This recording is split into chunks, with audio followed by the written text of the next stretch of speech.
सो पिछले 5-6 सालों में इतनी तब्दीलियां आई हैं दोस्तों, जो डिमांड है वो इतनी ज्यादा उन्होंने बढ़ा दी है।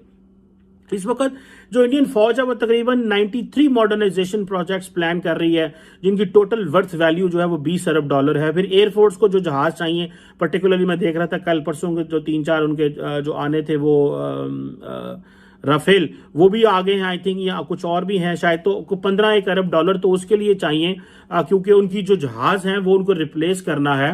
और दूसरा यह है कि नेवी के लिए ज्यादा पैसा चाहिए, क्योंकि मेरा ख्याल है कोई 5 अरब डॉलर तो इंडिया ने रखे हैं कि वो 6 बड़ी जो कन्वेंशनल डीजल इलेक्ट्रिक का जो सबमरीन्स हैं वो बाय करना चाह रहे हैं।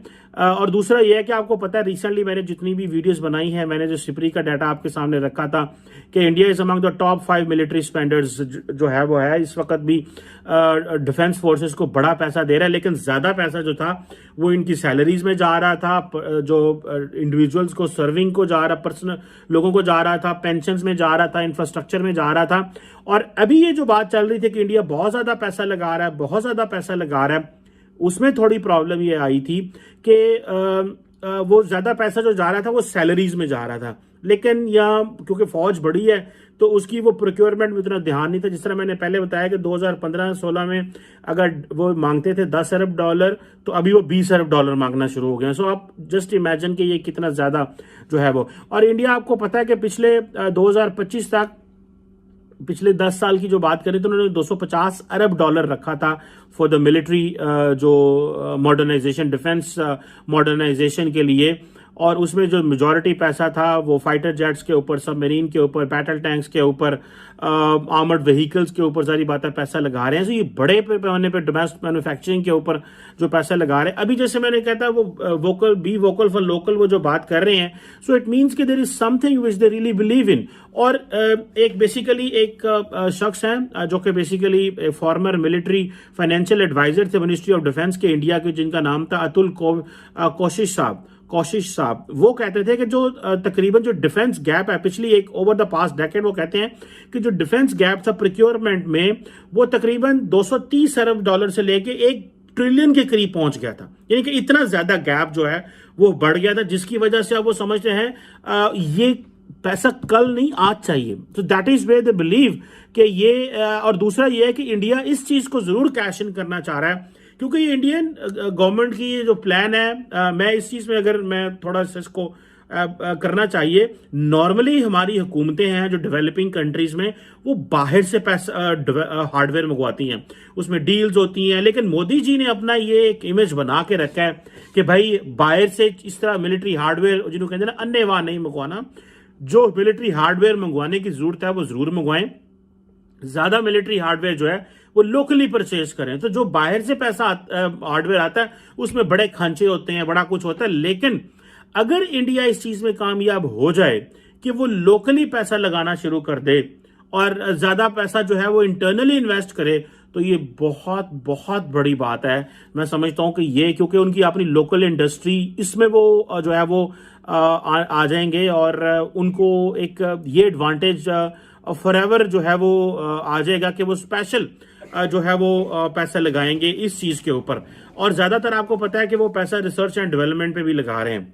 और रिसर्च एंड डेवलपमेंट पे वो समझते हैं कि जितना ज्यादा पैसा हम लगाएंगे उतना ही शायद हमें आइंदा आने वाले दिनों में हमारे लिए एक तो फौज के लिए ज्यादा इंपॉर्टेंट है, दूसरा ये ओवरऑल इंडियन सोसाइटी के लिए इंपॉर्टेंट है कि जॉब्स क्रिएट होंगे। क्योंकि ये जो जॉब्स क्रिएट होना है, जैसे फॉर एग्जांपल अगर वो कहीं रशिया से गन्स ले रहे हैं, अमेरिका से ड्रोन ले रहे हैं, इसराइल से ड्रोन ले रहे हैं, तो ये तो सीधा जाके जनाब मेज ते रुपये रखो तो चीज़ें ले वो। This is something completely different. But वो टेक्नोलॉजी लेके आना, फिर जॉब्स क्रिएट करना, एक माहौल बनना, फिर उसमें जैसे फॉर एग्जांपल अगले दिन फिलीपाइंस को हम देख रहे थे कि इंडिया जो है वो ब्रह्मस दे रहा है, मिसाइल दे रहा है। तो ये उससे ये है कि वो रशियंस और ये मिलके काम करते रहे थे। तो वो जो इंडियन जिसे कहते हैं ना मिलिट्री इंडस्ट्रियल कॉम्प्लेक्स जो है।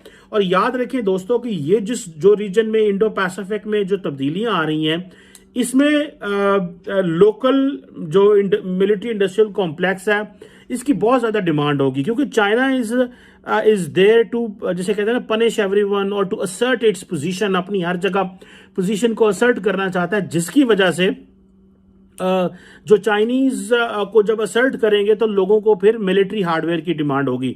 जैसे फॉर एग्जांपल यूक्रेन में हम देख रहे थे कि वहां पे यूएस स्टेट डिपार्टमेंट ने कहा है कि जितने भी खित्ते के ममालिक हैं ईस्टर्न यूरोप में, अगर यूक्रेन उनसे असला मांगता है तो वो यूक्रेन को दें असला, ताकि यूक्रेन जो है, अब देखिए ये एक माहौल बनता है, एक एनवायरनमेंट बनता है जिसमें जैसे रशिया ने अगर अपनी फौजें यूक्रेन के बॉर्डर पे लगा दी हैं तो वो एक अब सेल एंड परचेज का माहौल बनेगा।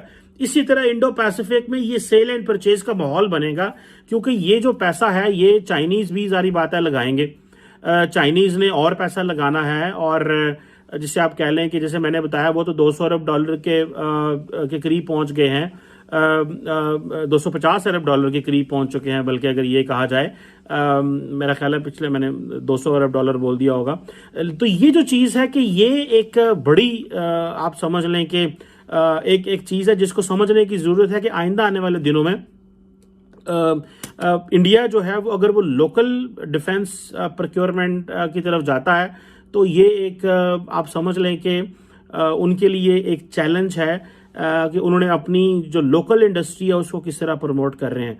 अगर क्योंकि नॉर्मली जैसे मैंने पहले कहा कि अगर बाहर से चीज़ें मंगवाई जाएं, हमारे यहाँ पे जरदारी साहब जब एक हमारे सदर हुआ करते थे, जब उनकी वाइफ की हुकूमत हुआ करती थी तो उनके बारे में मशहूर था कि वो फ्रांस से पता नहीं कौन सी अगस्टा सबमरीन्स आई तो उसमें डिफेंस पे खर्चा हो गया और ये हो गया, और बीच में 10% उनके बारे में बड़ा मशहूर था। तो मेरा ख्याल है कि जब भी ये बाहर से मिलिट्री हार्डवेयर डेवलपिंग वर्ल्ड मंगवाती है तो उसमें करप्शन ज़रूर इन्वॉल्व होती है, लेकिन अगर आप लोकली पर चीज़ों को डेवलप करें तो that makes lot of sense, that create jobs. और जिस तरह अब आबादी बढ़ रही हैं, अब वो लोकलाइजेशन की तरफ अगर ममालिक ना गए तो उनके लिए एक और प्रॉब्लम होगा।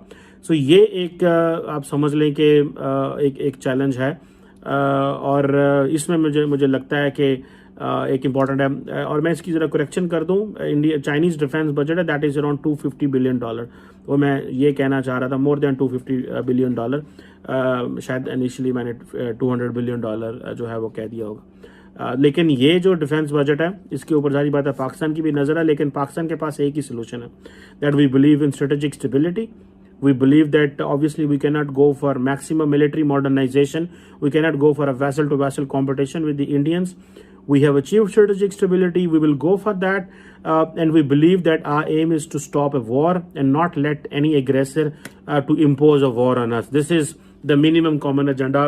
मेरी common sense में जो मुझे समझ आता है, लेकिन इंडिया का प्रॉब्लम जारी बात है और है, that is China, and that is फिर पैसा भी है, और फिर उधर से अमेरिकी भी आके कहते हैं उठो उठो, और लेकिन इंडियंस आर